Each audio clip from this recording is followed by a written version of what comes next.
Praise the Lord, जय मसीह की। प्रभु की कोटि कोटि धन्यवाद करता हूँ कि प्रभु ने मुझे और एक बार आपके साथ इस तरह संदेश बताने के लिए मौका दिया है। आप में से कई लोगों ने मुझे एक प्रश्न पूछा है, वो है उपवास प्रार्थना कैसे करें, उपवास प्रार्थना क्या है कहकर पूछा है। आज मैं आपको उपवास प्रार्थना क्या है, वो किस तरह करते हैं, किस तरह नहीं करना चाहिए, बाइबल क्या कहती है, इस संदेश के द्वारा बताना चाहता हूँ। मैं आपसे रिक्वेस्ट करता हूँ, प्लीज़ प्लीज़ प्लीज़ पहले से लेकर आखिर तक देखिए, बीच बीच में स्किप करके ना देखें, क्योंकि मैं आपको एक फ्लो में ऑर्डर में बता रहा हूँ, इसीलिए पहले से लेकर आखिर तक संदेश को सुनने के लिए मैं आपसे विनती करता हूँ। उपवास प्रार्थना, उपवास माने फास्टिंग। बाइबल में उपवास प्रार्थना के बारे में कहाँ लिखा है? बाइबल में उपवास प्रार्थना के बारे में मत्ती सुसमाचार अध्याय 6 में लिखा है। मैं आपके लिए पढ़ता हूँ, एक बार आप भी बाइबल खोलिए, इस वचन को हम साथ मिलकर पढ़ेंगे। मत्ती सुसमाचार अध्याय 6 वचन 16 में लिखा है, जब तुम उपवास करो तो कपटियों के समान तुम्हारे मुंह पर उदासी न छाई रहे, क्योंकि वे अपना मुंह बनाए रहते हैं ताकि लोग उन्हें उपवासी जाने। मैं तुमसे सच कहता हूँ कि वे अपना प्रतिफल पा चुके। परंतु जब तू उपवास करे तो अपने सिर पर तेल माल और मुंह दो, ताकि लोग नहीं परंतु तेरा पिता जो गुप्त में है तुझे उपवासी जाने। इस दशा में तेरा पिता जो गुप्त में देखता है तुझे प्रतिफल देगा। यीशु मसीह ने उपवास प्रार्थना किस तरह रहना है बताया है।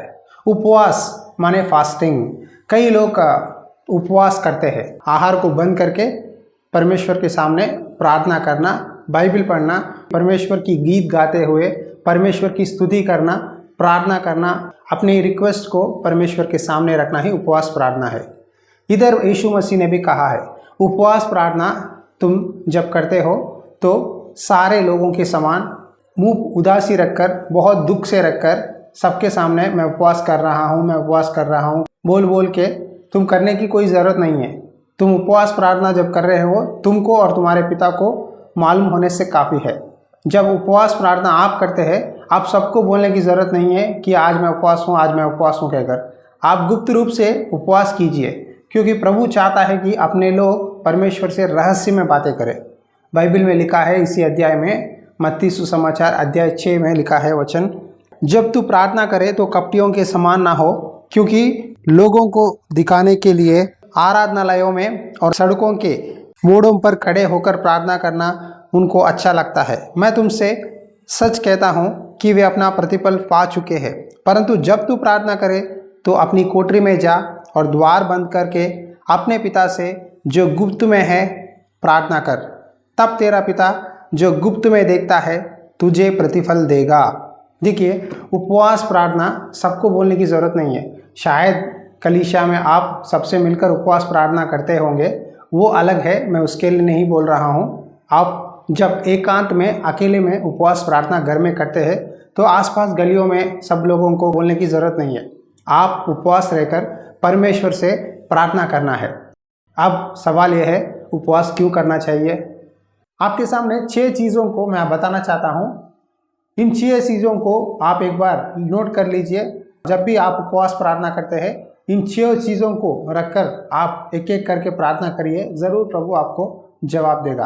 पहले आप आपके पापों के लिए और दूसरों के पापों के लिए उपवास रहकर प्रार्थना कीजिए। देश के लिए, संसार के लिए, अधिकारियों के लिए उपवास रहकर प्रार्थना कीजिए, क्योंकि कब अकाल आएगा, कब मारी फैलेगी हमें पता नहीं, लेकिन हम दूसरों के लिए प्रार्थना करना, संसार के लिए, खास करके हमारे देश के लिए प्रार्थना करना बहुत ज़रूरी है। तीसरा है बंदियों को छुटकारा देने के लिए। जितने लोग शैतान के बंधनों में पड़े हैं, परमेश्वर के ओर लाने के लिए, बंदियों को छुटकारा देने के लिए प्रार्थना करना ज़रूरी है। परमेश्वर की इच्छा को जानने के लिए, आप में से कई लोग कहते हैं परमेश्वर की इच्छा को जानना चाहता हूँ, परमेश्वर मेरे बारे में क्या सोच रहा है, परमेश्वर की योजना क्या है। इसे उपवास प्रार्थना के द्वारा आप परमेश्वर की इच्छा को जान सकते हैं। 5वीं है, आप अपना विवेक को शुद्ध करके परमेश्वर के साथ अपना दिल टीक करके प्रार्थना करेंगे तो परमेश्वर आप पर अपनी पवित्र आत्मा शक्ति की सामर्थ को ऊंडे लेगा। अपना विवेक को टीक करके एक मसीही जब प्रार्थना करेगा, ज़रूर अपने जीवन में परमेश्वर के द्वारा अद्भुत कार्य देखेगा। और आखिर बात है, अपने शारीरिक इच्छाओं को दबाकर आत्मा में आगे बढ़ने के लिए, परमेश्वर के साथ अपना संबंध को और भी मजबूत करने के लिए हमें उपवास प्रार्थना करना है। समझ गए ना? इन 6 चीज़ों को आप लिखकर प्रार्थना कीजिए। फिर से आपको और एक बार बताऊंगा, आपके पापों के लिए प्रार्थना कीजिए, दूसरों के पापों के लिए प्रार्थना कीजिए, पश्चाताप करने के लिए, हमारे देश के लिए प्रार्थना कीजिए, संसार के लोगों के लिए प्रार्थना कीजिए, बंदियों को छुटकारा देने के लिए, शैतान के बंधनों में रहकर जितने लोग पीड़ित हैं, जो लोग यीशु को नहीं जानते, उन लोगों के लिए उपवास रहकर प्रार्थना करो। परमेश्वर की इच्छा को जानने के लिए, जो भी काम करना चाहते हैं उस काम करने के लिए, परमेश्वर की योजनाओं को समझने के लिए उपवास रहिए। अपना विवेक को शुद्ध करने के लिए उपवास रहिए। अपनी शारीरिक इच्छाओं से छुटकारा पाकर आत्मा में आगे बढ़ने के लिए, परमेश्वर से अपना संबंध को और भी मजबूत बनाने के लिए उपवास रहिए। अब मैंने आपको 6 चीज़ों के द्वारा उपवास किस वजह से रहना है, उपवास किन किन चीज़ों के लिए रहना है बताया है। अब उपवास किस तरह रहना है बताऊंगा। कई लोग पूछते हैं, क्या उपवास रहने के लिए मैं सुबह से रात तक कुछ ना खाऊं या कुछ ना पीऊं? आप मुझे बताइए ब्रदर, उपवास कैसा रहना है? क्या सुबह से शाम तक रहना है, रात को कुछ नहीं खाना है? कहकर पूछते हैं। बाइबल में तो यीशु मसीह ने 40 दिन और 40 रात उपवास रहा था। उसने कुछ ना खाया, कुछ ना पिया। और मूसा ने भी 40 दिन और 40 रात कुछ ना खाया, कुछ ना पिया, उपवास रहा। एस्तेर रानी ने कुछ ना खाई, कुछ ना पी, इजरायलियों के लिए उपवास रहकर प्रार्थना करने लगी। दानिएल ने 21 दिन उपवास प्रार्थना किया। इस तरह आप बाइबल में देखेंगे तो कई लोगों ने अलग अलग तरीक़ों से उपवास प्रार्थना किया। उपवास प्रार्थना करना कोई नियम नहीं है, ये आप स्वेच्छा से कर सकते हैं, फ्रीडम है आपको करने के लिए। देखिए, यदि आप विश्वास में नए हैं तो मैं आपको एक सलाह देना चाहता हूँ। आप 3 घंटे उपवास रहकर प्रार्थना कर सकते हैं। कैसे बताऊंगा, सुनिए। आप एक बार आहार लेना छोड़ दीजिए, शायद ब्रेकफास्ट हो या लंच हो या डिनर हो, इन तीनों में से एक बार अपना भोजन या आहार लेना रोक दीजिए। यदि आप पहली बार कर रहे हैं तो 3 घंटे उपवास रहकर बाइबल पढ़ो, थोड़े गीत गाओ। किस कारण आप प्रार्थना करना चाहते हैं, उपवास प्रार्थना, वो एक पुस्तक में लिखकर प्रभु को बताकर प्रार्थना करो।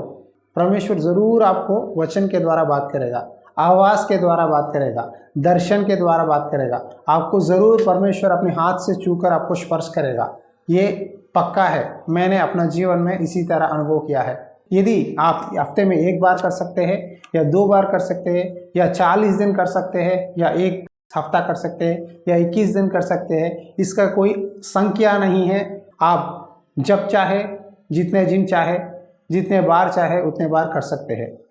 मैं पहली बार करने वालों को, जो विश्वास में नए हैं, उनके लिए बोल रहा हूँ, 3 घंटे से शुरुआत कीजिए। यदि आप कहते हैं ब्रदर हम बहुत सालों से विश्वास है, तो आपका मन चाहे आप दिन भर कर सकते हैं या 6 घंटे कर सकते हैं या 5 घंटे या 9 घंटे कर सकते हैं, आपकी मर्जी है। लेकिन आप उपवास प्रार्थना के नाम पर उपवास रहकर नौकरी कर रहे हैं, उधर इधर घूम रहे हैं, घर में बनाना, घर का काम करना, बच्चों की देखभाल करना, ये सब करके उपवास रहने से कोई मतलब नहीं है। इस तरह उपवास रहने से आप शरीर में बलहीनता को देखेंगे। आप सच्चा उपवास प्रार्थना यह है कि परमेश्वर के उपस्थिति में बैठकर प्रार्थना करना, वचन पढ़ना, परमेश्वर की स्तुति करना, यही सच्चा उपवास है। याद रखिए, कई लोग कहते हैं मैं उपवास हूँ, उपवास रहकर नौकरी को गया हूँ, शाम को आकर मैंने प्रार्थना किया है। मैंने पूछा आप उपवास रहा ना, कितने घंटे प्रार्थना किया?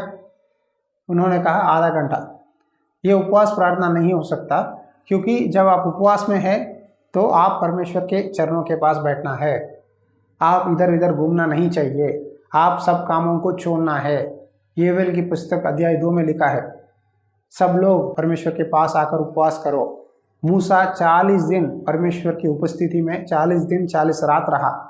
उसने कुछ अपनी खुद की काम नहीं किया।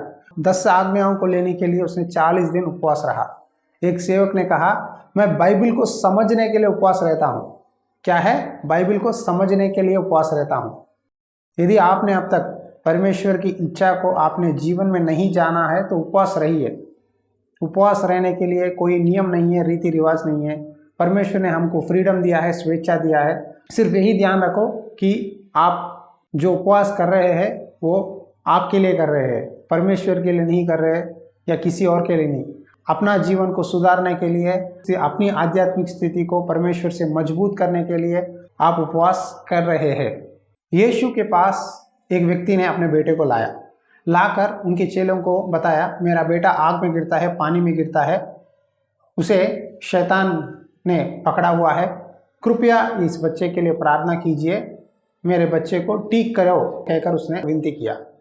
यीशु के चेलों ने बहुत प्रार्थना किया, बहुत कोशिश किया, लेकिन उस दुष्ट आत्मा उस बच्चे में से नहीं निकल रहा था। तब यीशु मसीह उस जगह को आया और कहा, क्या हुआ?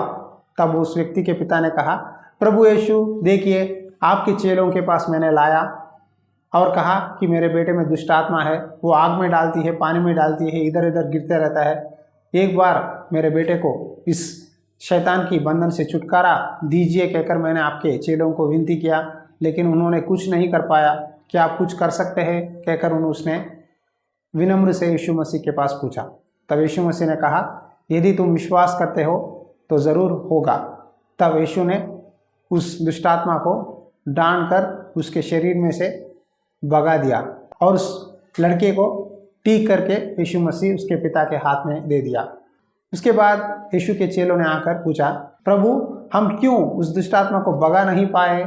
तब यीशु ने कहा, इस तरह की समस्या से छुटकारा देने के लिए सिर्फ उपवास और प्रार्थना के द्वारा ही हो सकता है कहकर यीशु ने कहा। देखो, शैतान के बंधनों में पड़े हुए व्यक्ति को छुटकारा देने के लिए सिर्फ उपवास प्रार्थना के द्वारा ही हम विजय पा सकते हैं। समझ गए ना? अब से लेकर आप खुद के पापों के लिए प्रार्थना करो। यदि कोई व्यक्ति आपके घर में बीमार पड़ा है, शैतान के हाथों में जकड़ा हुआ है, या आपके घर में कोई उद्धार नहीं पाए है, यदि आपके जीवन में परमेश्वर की इच्छा को जानना चाहते हैं, नौकरी के लिए हो, जो भी वजह हो, उपवास रहकर प्रार्थना करके परमेश्वर की इच्छा को जानिए। परमेश्वर ज़रूर अपनी सामर्थ को आप पर ऊंडे लेगा, आपको छुटकारा देगा, आपको चंगा करेगा, आपके सारे ज़रूरतों को पूरा करेगा। आइए एक छोटी सी प्रार्थना करेंगे और हम प्रभु से पूछेंगे, प्रभु ये है मेरी समस्या, मुझसे बातें कर, मुझे भी उपवास प्रार्थना करने के लिए मन दे, मैं भी तेरे सामने आपसे लेकर उपवास प्रार्थना करके अपने समस्याओं से छुटकारा पाऊंगा कहकर प्रार्थना करेंगे। दयालु और प्यारे परमेश्वर, आज प्रभु उपवास प्रार्थना कैसे करना है, क्यों करना है, हम अपने जीवन को किस तरह सुधारना है कहकर इस छोटी संदेश देने के लिए तूने मदद किया है। अब तक जितने लोग उपवास प्रार्थना करना चाहते हैं लेकिन ठीक तरह से नहीं कर पा रहे, उनको इस संदेश के द्वारा हम बता रहे हैं प्रभु कि उपवास प्रार्थना करने के लिए प्रेरित कर। सच्ची उपवास प्रार्थना ये है कि बंदियों को छुटकारा दे, लोगों की ज़रूरतों को पूरा करे और अपना विवेक को शुद्ध करके इस देश के लिए, संसार के लिए हम प्रार्थना करने के लिए मदद कर। अपनी शारीरिक इच्छाओं से छुटकारा पाने के लिए उपवास रहकर प्रार्थना करने के लिए मदद कर। हमारा आध्यात्मिक स्थिति को ठीक करने के लिए उपवास करने के लिए सहायता कर प्रभु। प्रभु दया कर पिता, हमारा संबंध तुझसे और भी जुड़ने के लिए सहायता कर। हम इस YouTube के माध्यम से प्रभु कि जितने लोग प्रभु भूख से है प्रभु वचन के लिए, उन तक हम पहुंचाने के लिए कोशिश कर रहे हैं प्रभु। हमारी कोशिश में सफलता दे। जितने लोग प्रभु इस संदेश को देख रहे हैं, उनको अभी तेरे हाथों से छूकर स्पर्श कर पिता, उनको जानने के लिए मदद कर कि तू ही सच्चा प्रभु है, तू ही छुटकारा देने वाला प्रभु है, तू ही चंगा करने वाला प्रभु है, तू ही सामर्थ्य यीशु है कहकर जानने के लिए मदद कर। इस समय देने के लिए धन्यवाद करता हूँ प्रभु। हमारे प्रिय प्रभु यीशु मसीह के नाम पे प्रार्थना करते हैं प्रभु, आमीन।